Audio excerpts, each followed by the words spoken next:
उत्तर प्रदेश की दो high profile सीटें हैं रायबरेली और अमेठी, जिन्हें लेकर कांग्रेस ने अभी तक अपने प्रत्याशी का नाम घोषित नहीं किया है। जबकि कल शुक्रवार 3 मई को नामांकन का अंतिम दिन है।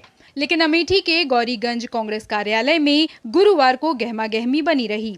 सोनिया गांधी के प्रतिनिधि किशोरीलाल शर्मा सहित गांधी परिवार के चुनावी दस्तावेजों को तैयार करने वाले वकील केसी कौशिक के पहुंचने से अमेठी का सियासी तापमान बढ़ गया है। दिन भर बैठकों का दौर जारी रहा, जिनमें अमेठी के समाजवादी पार्टी जिलाध्यक्ष और आम आदमी पार्टी के जिलाध्यक्ष भी शामिल हुए, जिन्होंने इस बात की तस्दीक की कि इंडी गठबंधन के प्रत्याशी के रूप में शुक्रवार को राहुल गांधी अमेठी लोकसभा सीट से नामांकन करेंगे। यही मंत्रणा हुई है, कल राहुल जी का नामांकन होना है। जैसा आपको ज्ञात है, इंडिया गठबंधन की ओर से राहुल गांधी यहाँ के प्रत्याशी होंगे। उनका नामांकन 11 बजे होना है। उस नामांकन में हम गठबंधन के सभी साथियों को जोरदारी से और नामांकन कराना है और अमेठी की जनता जनार्दन को ये संदेश देना है कि जिनकी मांग अमेठी की जनता जनार्दन कर रही थी, अमेठी लोकसभा की, आदरणीय राहुल गांधी जी अमेठी से चुनाव लड़ रहे हैं। वहीं भारतीय जनता पार्टी चुनावी मैदान में पूरी मजबूती के साथ खड़ी है।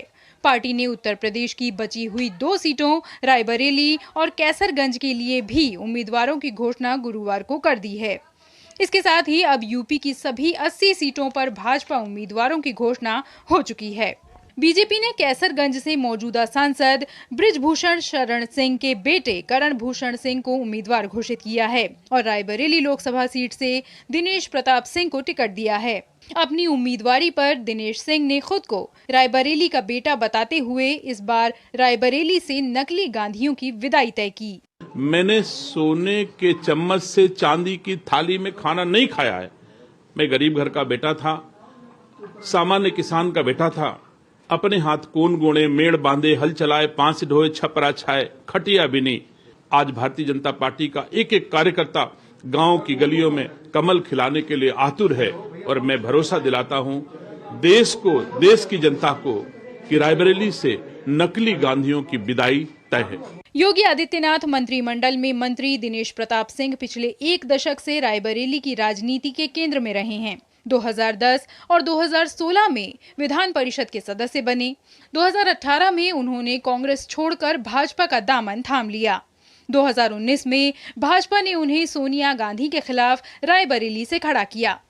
दिनेश सिंह ने सोनिया गांधी को कड़ी चुनौती दी, हालांकि वे चुनाव हार गए और 2022 में पुनः एमएलसी चुने गए। अमेठी और रायबरेली सीटों पर पार्टियों और प्रत्याशियों की घोषणा को लेकर यहां के निवासियों ने कुछ यूं प्रतिक्रिया दी। कांग्रेस में हमारे हिसाब से राहुल जी जब से हारे उसके बाद से तो अमेठी लौटे नहीं, और अगर उनका कुछ पहले से कुछ इंटरेस्ट होता, इरादा होता, तो अमेठी कम से कम उनको स्मृति जी से हारने के बाद छोड़ना नहीं चाहिए था और उनको जमीन तलाशने में अब काफी वक्त लगेगा। पूरे देश में कांग्रेस की दुर्दशा का यही कारण है कि वो कोई भी निर्णय नहीं ले पाते हैं और खासतौर से रायबरेली और अमेठी, जो कि उनकी पुश्तैनी परंपरागत सीट रही है, जहां से कि उनको कोई निर्णय लेने में सोचना ही नहीं चाहिए और तुरंत वहां पे सबसे पहले अगर वो घोषणा कर देते तो इसका असर पूरे उत्तर भारत में बल्कि पूरे भारत में अच्छा जाता। कांग्रेस जो है अभी तक ऊहापोह में पड़ी हुई थी। अमित शाह जी, मोदी जी और स्मृति ईरानी जी ने इतनी हवा टाइट कर रखी थी उनकी, ये प्रचार करके कि वो वायनाड से हार रहे थे। अगर वो ऐसा ना करते तो एक बार तो ये हम मान के चलते हैं कि शायद राहुल गांधी अमेठी से न लड़ते, लेकिन सब लोगों ने इतना कहा है तो उनको भी भरोसा हो गया कि हम वायनाड से हार जाएंगे।